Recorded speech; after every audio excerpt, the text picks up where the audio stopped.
Friends, ఈరోజు అనంతపురం క్లబ్లో బాబు జగజ్జీవన్ రాయ్ జయంతి సందర్భంగా ఒక మంచి పాటల కార్యక్రమం జరుగుతుంది. మీకోసమే ఈ వీడియో చూడండి. అనంతపురం క్లబ్ వారి సహకారంతో సంగీత స్వరాంజలి కల్చరల్ అసోసియేషన్ ఆధ్వర్యంలో సంగీత విభావరి కార్యక్రమం జరిగింది.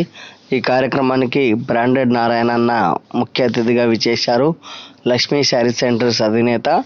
మన సబ్స్క్రైబర్స్, మన ఫాలోవర్స్ కోసమే ఈ వీడియో తీసి చూపిస్తున్నా.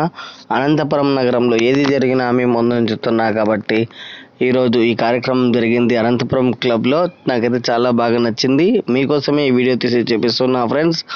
ఓకేనా? మొత్తం అంతా చూసేయండి కార్యక్రమం ఎలా జరిగింది, ఏం కథ అనేది. మీకోసమే ఈ వీడియో తీసి చూపిస్తున్నా. అలాగే ఈ కార్యక్రమానికి చేసిన ప్రముఖులు, మేధావులకు అందరికీ సన్మాన కార్యక్రమం జరిగింది. అలాగే ముఖ్య అతిథిగా విచ్చేసిన బ్రాండెడ్ నారాయణన్నకు శాలువా కప్పి సన్మానం చేశారు.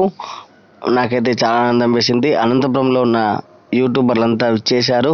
ప్రవీణ్ రమ్య వ్లాగ్స్, అలాగే భాష, అమర్, రఘు అన్న, నేను, అలాగే సందీప్ వెళ్ళాము. ఈ కార్యక్రమాన్ని మీకు చూపించడం నాకైతే చాలా ఆనందం వేసింది. మా అనంతపురంలో ఇంత చక్కటి కార్యక్రమం జరగడం నాకైతే చాలా సంతోషం వేసింది. మీకోసమే ఫ్రెండ్స్ ఈ వీడియో అంతా చూపిస్తున్నాను. అలాగే ముఖ్య అతిథిగా విచ్చేసిన బ్రాండెడ్ నారాయణ కూడా మాట్లాడారు. ఆయన మాట్లాడుతున్నారు మీకోసము, చూడండి ఫ్రెండ్స్. ఈ సభకు విచ్చేసినటువంటి అక్క చెల్లెమ్మలకి, అన్న తమ్ముళ్ళకి అందరికీ నమస్కారం. ఇప్పుడు ఇక్కడ కళాకారుల సమావేశంలో ఒక కార్యక్రమం అయితే కనుక జరిపినారు. నేనేం చెప్తానంటే, కళాకారులు అనగానే ఏదైనా కానీ ఒక ఫంక్షన్ పడినా, చిన్న మీటింగ్ పడినా, నేను చెప్పేది వాస్తవాలు చెప్తాను. మీకు ఇష్టం ఉంటే ఓకే అనొచ్చు, లేక కష్టం ఉంటే నో అనొచ్చు. నేను డైరెక్ట్ ఎందుకంటే రియల్ బ్రాండెడ్ నారాయణ అంటే రియలే మాట్లాడతాడు. ఓకేనా? ఇప్పుడు ఒక మీటింగ్ జరుగుతూ ఉంది అంటే ప్రతి కళాకారులు మన కళాకారులతో ఐక్యతతో ఒక మీటింగ్ చేస్తారు. ఈరోజు పండగ వాతావరణమో ఏమో తెలియదు, అన్నోళ్ళు రేంజ్లో చేయాలనుకొని చేసినారు. కానీ కొద్దిగా రష్ అయితే తక్కువ వచ్చినారు.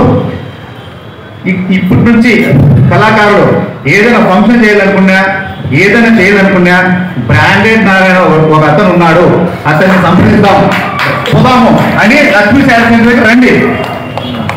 సభ ఎట్లా జరగడంలో నా సొంత శక్తి, నా తెలివితేటలతో నేను కూడా జనాలు ఎంతమంది కావాలో అంతమంది నా ఇన్స్టాగ్రామ్లో పెట్టి కళాకారులకి చైతన్యంగా ఉండాలని చెప్పి నేను చెప్తూ జనాలు అయితే ఐక్యంగా కలుపుతాము. ఇప్పుడైతే కనుక ఈ సభ అయితే కనుక పూర్తి అయితే జరిగిపోయింది. నెక్స్ట్ ఇలాగే రోజు కళాకారులందరూ మీటింగ్లు పెట్టుకుంటూ ఇలా ముందుకు పోవాలని నా తరఫున కళాకారులందరికీ కృతజ్ఞత తెలియజేస్తున్నాను. Thank you. కార్యక్రమంలో సంగీత పాటల ప్రోగ్రాం కూడా జరిగింది. అనంతపురంలో ఉన్న చాలామంది ప్రముఖులు, మేధావులు అందరూ వచ్చేశారు.